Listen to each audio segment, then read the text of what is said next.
Hello everybody, welcome back to HardReset.Info channel. In today's video, I'll show you how to easily fix the low volume problem on your Google Pixel 10 Pro XL.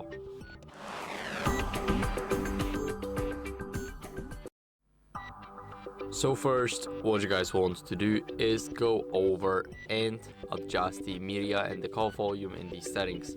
So here, I'll quickly unlock my phone. Now let's open up the settings app, and right here in the settings app, what we want to do first is we want to go over to the sound and vibration. Now here we have the media volume and the call volume. You guys can adjust it up to yourself. It's already adjusted up to me, so it's totally up to you, but make sure that there's definitely some volume. So for example, this is the lowest one the media has whenever we're checking our low volume problem. And of course, I bumped the call volume all the way to the right. So after bumping it all out, what you guys want to do is make sure that you disable Do Not Disturb mode in the settings.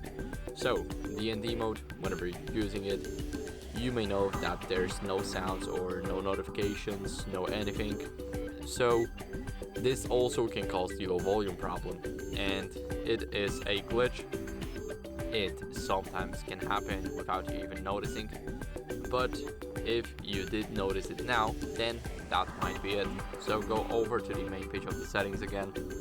Now here in the main page, we want to go over to modes and click on Do Not Disturb. Now as you guys can see, for me it was turned on, so I'll quickly turn off the Do Not Disturb mode, and as you guys can see, now our D&D is disabled, so we do not have to worry about that.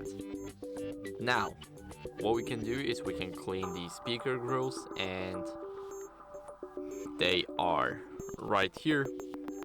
Now here we have them, and if you want to clear them, then make sure that you do it properly so you don't damage them and that you actually do not make it even worse.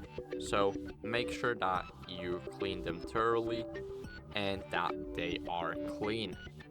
So now after cleaning the speakers, what you guys can do is update your software. It can fix a lot of audio glitches, including the low volume problem. So go over to the main page of the settings. Now scroll down until you guys see the system, and here in the system we just want to click on software updates. Here in the software update, select system update, and as you guys can see, I have the update available, but my battery is just too low, or it's in the power saving mode, and actually it's both. So this update fixes critical bugs and improves the performance and stability on our device. So we definitely want to update it. So I cannot do that right now because of my low battery, but as you guys can see, this is only 600 megabytes, it's even less than that. So it's nothing, and it will update in like 5 to 10 minutes max, and it can fix a lot, including the audio glitches. So I hope this video was helpful. If it was, then leave a like, subscription, and a comment, and I'll see you in the next one. Bye.